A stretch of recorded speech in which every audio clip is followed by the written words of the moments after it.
अस्सलामुअलैकुम, welcome back to my YouTube channel. कैसे हैं तमाम दोस्त? उम्मीद करते हैं ठीक ठाक होंगे। आज की इस वीडियो में बात करने वाले हैं उस मशहूर और मारूफ अदाकारा और मॉर्निंग होस्ट के हवाले से जिनके बेटे को दिन दहाड़े कत्ल कर दिया गया।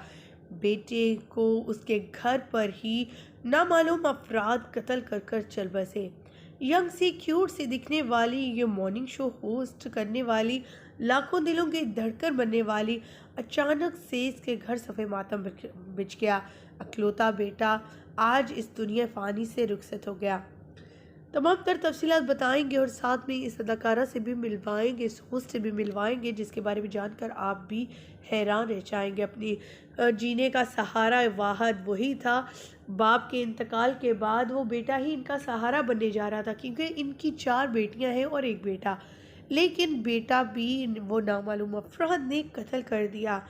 जब गोलियों की आवाज़ सुनाई दी, माँ भागती हुई गई तो बेटे की ने अपनी माँ की गोद में जो है वो दम तोड़ा। ये मनाज़िर इस कदर दर्दनाक थे, तकलीफ़ दे थे कि जब भी ये होस्ट अपनी इस चीज़ को बयान करती हैं तो ज़ारों कतार रोने लगती हैं। वीडियो क्लिप भी शेयर करेंगे आपके साथ और तमाम तफसीलात बताएंगे और इस अदाकारा से भी मिलवाएंगे। लेकिन उससे पहले आप सभी से छोटी सी रिक्वेस्ट है, हमारे चैनल को सब्सक्राइब ज़रूर कर लीजिएगा।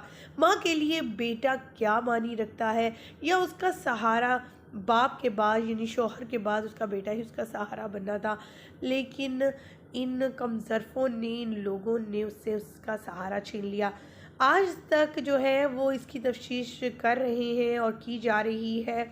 हुकूमत भी इसके अंडर काम कर रही है कि आखिर ये कत्ल क्यों हुआ, क्या वजूहात हुई। वाले कोई और नहीं, यहाँ हम बात करने जा रहे हैं आपकी, हमारी, हम सब की, जिनसे हमने बहुत कुछ सीखा है। वो हैं उम्मे राहील।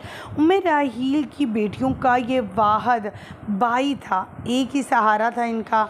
ख़वातीन और हज़रात, अचानक से इनके घर पे नामालूम अफराद आते हैं और उनके बेटे को कत्ल करके चले जाते हैं। ना कोई लूट पाट होती है, ऐसे वो लोग सिर्फ उनके बेटे के ही दुश्मन थे और उन्हें कत्ल कर कर चले जाते हैं। एक माँ जिसका वाहद सहारा उसका बेटा था, वो इतनी बहनें, 5 बहनें जिनका एक ही भाई था, उसको मार दिया जाता है। उम्मे राहील आज भी जो है अपने बेटे को याद कर कर रोने लग पड़ती हैं, उनका ज़ख्म ताज़ा हो जाता है।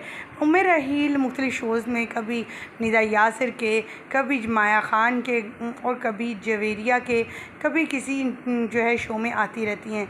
लेकिन जब भी कोई ऐसा मौजू होता है जिसमें औलाद की बात की जाती है तो इनकी आंखें नम हो जाती हैं, क्योंकि ये अपनी औलाद से दूर हैं, अपने बेटे को खो बैठी हैं, लेकिन अपने आप को बहुत मजबूत किए हुए हैं और उन्होंने बहुत ज़्यादा जो है अपनी बेटियों के लिए अर्न किया, अपनी बेटियों की शादियां भी करती हुई नज़र आई।